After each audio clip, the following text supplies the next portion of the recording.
Good evening. Life is a journey, not a destination.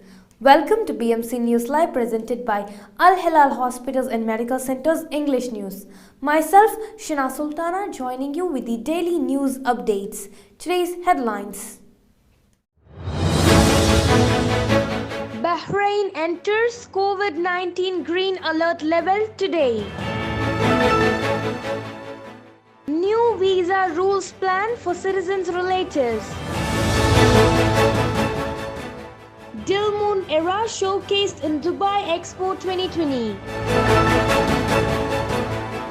His Majesty King Hamad receives cables of thanks and congratulations from world leaders.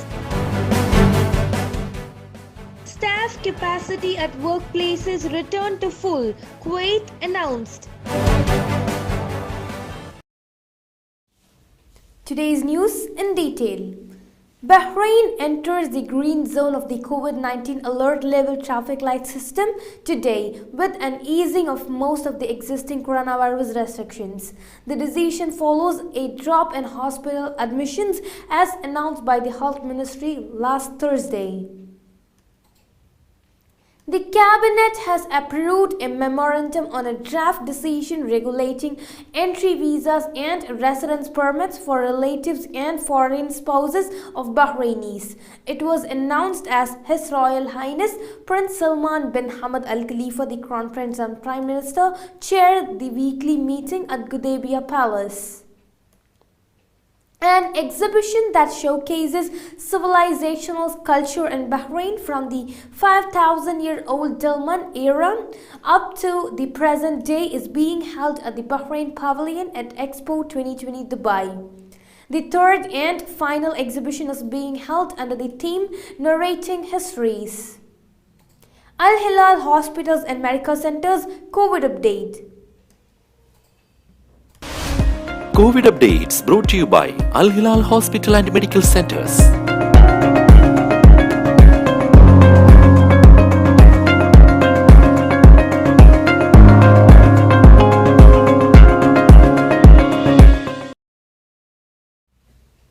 The preliminary financial results achieved last year showed an increase in total public revenues, with Bahrain maintaining its commitment to implement government projects, the Finance and National Economy Ministry has revealed. The projects are aimed at attaining economic recovery and achieving the fiscal balance program objectives. Communication and discussion of Bahrain's internal affairs by representatives of some associations with the foreign party and raising fallacies as well as factional and biased complaints represent their personal views and do not reflect Bahrain's national consciences, said Interior Minister General Sheikh Rashid bin Abdullah Al Khalifa. It also causes a direct damage to civil peace and provides an opportunity for foreign parties to interfere in the kingdom's internal affairs, a matter rejected by all segments of society, he added. Now we shall go for short commercial break. All your favorite products under one roof in Bahrain at 27-year-old Megamart and Macromart. Bakery,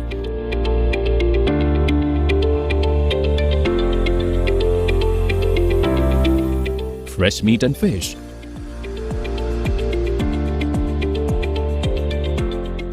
fruits and vegetables,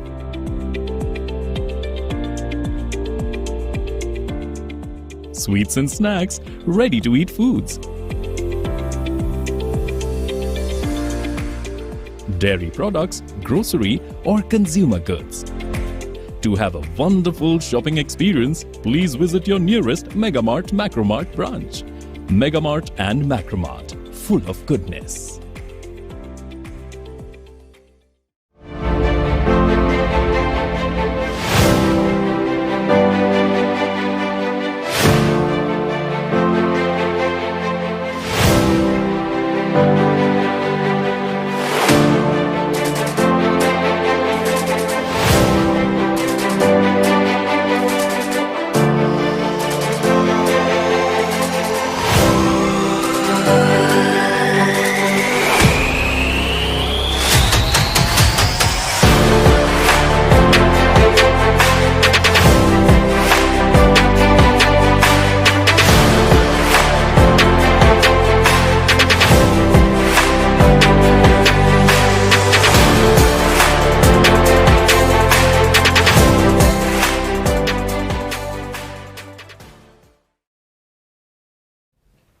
Welcome back.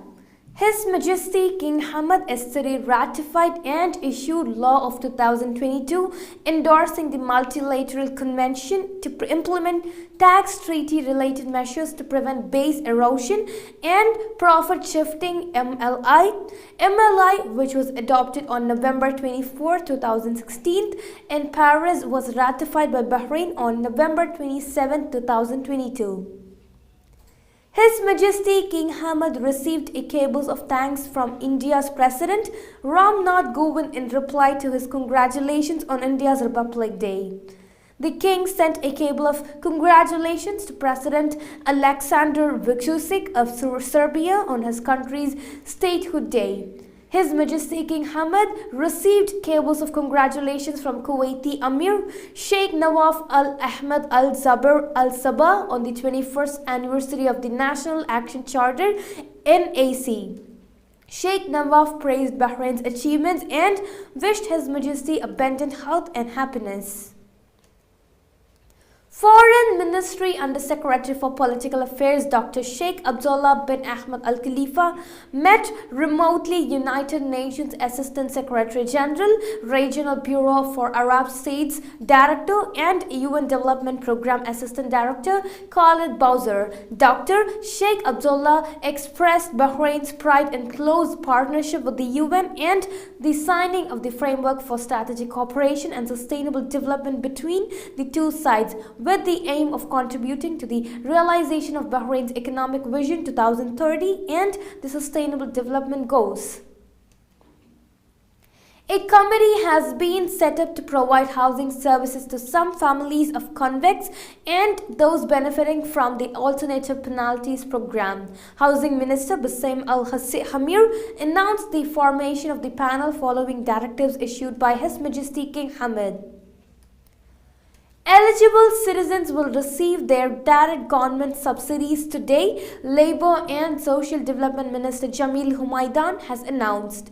The amounts to be disbursed will be transferred to the beneficiary's account, covering social security and financial support, including the new 10% increase. A nationwide initiative to properly document and preserve traditional Bahraini music and Fujri art was launched yesterday by a top Bahraini musician. A dedicated music school is also part of the ambitious project, which aims to pass on the traditional tunes to future generations while also strengthening the connection of the nation's past.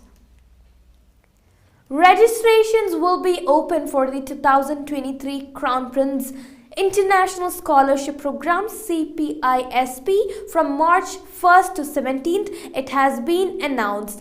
In cooperation with the Education Ministry, the CPISP hosted an online presentation about the program.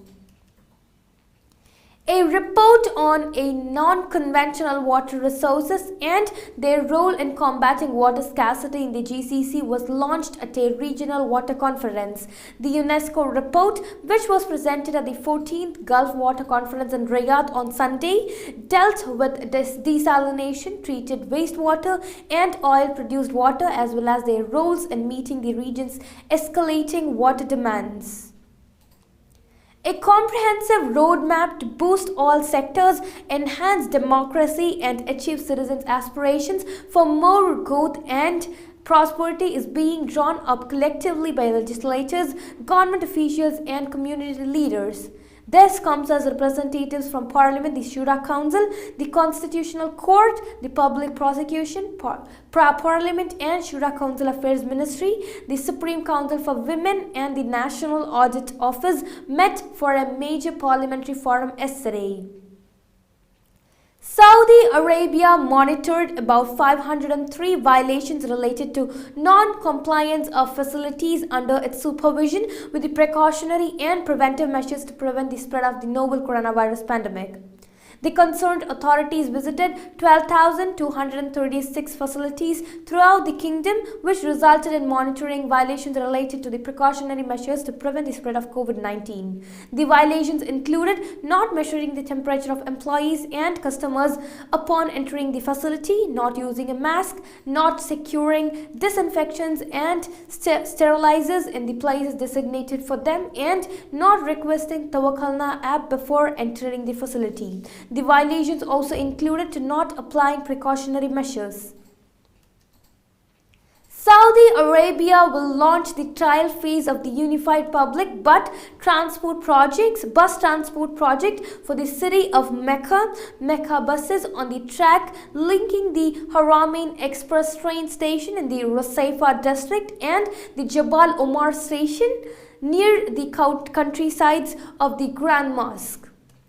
The first test trip will start at 5:30 a.m. on Route 7A, carrying passengers from the Haramain Express train station to the Grand Mosque. The remaining 12 tracks are scheduled to be operational in the coming period, it has been announced. The start of trials and preparations of digital maps needed for deploying the driverless vehicles by the end of this year has been announced. Dubai will be the first city outside the USA to operate such vehicles. The Roads and Transport Authority (RTA) in UAE and Cruise Company have signed a partnership agreement to operate Cruise autonomous vehicles to offer taxi and e-hail services in Dubai. Kuwait's cabinet agreed to return employees' capacity at state departments to 100% starting from March 13th and to allow public transportation to carry passengers in full capacity. Mosques are allowed to end physical distancing, while indoor conferences and meetings are also allowed to take place. Social gatherings are also allowed indoors and outdoors provided that health protocols are followed. The new measures become effective as of February 20th. Kuwait's cabinet announced cancelling the pre-departure PCR and PCR on arrival requirements, as well as quarantine for passengers entering Kuwait who are all fully vaccinated against COVID-19. People who are partially vaccinated are not required to bring PCR on arrival but must quarantine for 7 days, which can be ended with a negative PCR test. Unvaccinated people can travel but must carry a negative PCR test certificate valid at least 72 hours before the flight's date, must stay in home quarantine for 7 days after arrival, and must conduct a PCR test on the 7th day to the end of the quarantine. The new measures become effective as of February 20th. It has been announced. With this, we come to the end of today's news. Stay tuned for daily news updates in BMC News Live at 7:30 p.m. Thank you so much for watching. Signing off by Shina Sultana. Good night.